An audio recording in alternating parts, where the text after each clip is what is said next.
Originally revealed during the Future of PlayStation showcase before receiving an indefinite delay back in 2022, Capcom re-unveiled their new IP Pragmata during the latest PlayStation State of Play, now slated to release during 2026 alongside other big hitters like Resident Evil Requiem and Onimusha Way of the Sword.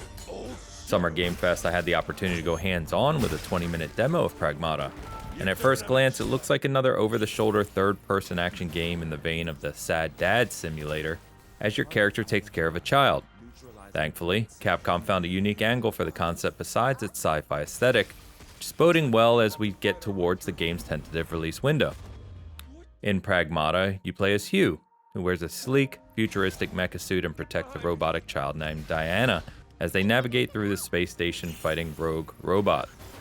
As you engage with the varying robots on the moon station, the gameplay has an air of similarity to EA's Dead Space. What sets Pragmata apart, however, is a very simple but quite engaging hacking mechanic where you have to complete a specific pattern minigame in order to expose the robot's weaknesses that'll then help you take them down swiftly. While the concept of hack before you shoot can seem annoying on paper, in execution it's very satisfying when mixed with Pragmata's competent gunplay. They lead to frantic scenarios where you're simultaneously juggling hacking, aiming, and dodging, thus giving the game a unique identity. If you remember the code input mechanic from last year's Helldivers 2, you'll have a pretty good idea of how the hacking mechanic feels when playing. Besides a regenerating 6-bullet pistol, the demo also included a taste of other weapons you can use against enemies who also have their own hacking patterns. This gave me a taste of the expanding strategy and puzzle solving that will be required when having to battle groups of enemies simultaneously. Besides combat, demo gave us a sense of the game's moment-to-moment progression. Based on what we played, it seems like Pragmata is a curated linear experience with some deviations for exploration to solve environmental puzzles via hacking to proceed.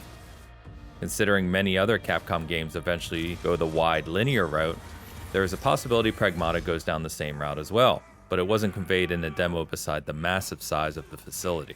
The mix of exploration and combat scenarios flowed fairly well, and it all culminated in what seemed like it was going to be a boss fight before sadly the demo had to be cut short by our Capcom representative.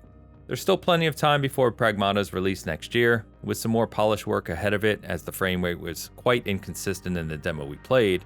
It is looking like a solid new IP for Capcom as the studio continues to fire on all cylinders. Considering what happened the last time Capcom tried to launch a new IP before it faded away to nothing, still missing you deep down. I'm glad Pragmata emerged from development hell and is looking quite promising indeed. We're crossing fingers it delivers next year, and stay tuned for more Pragmata in the future.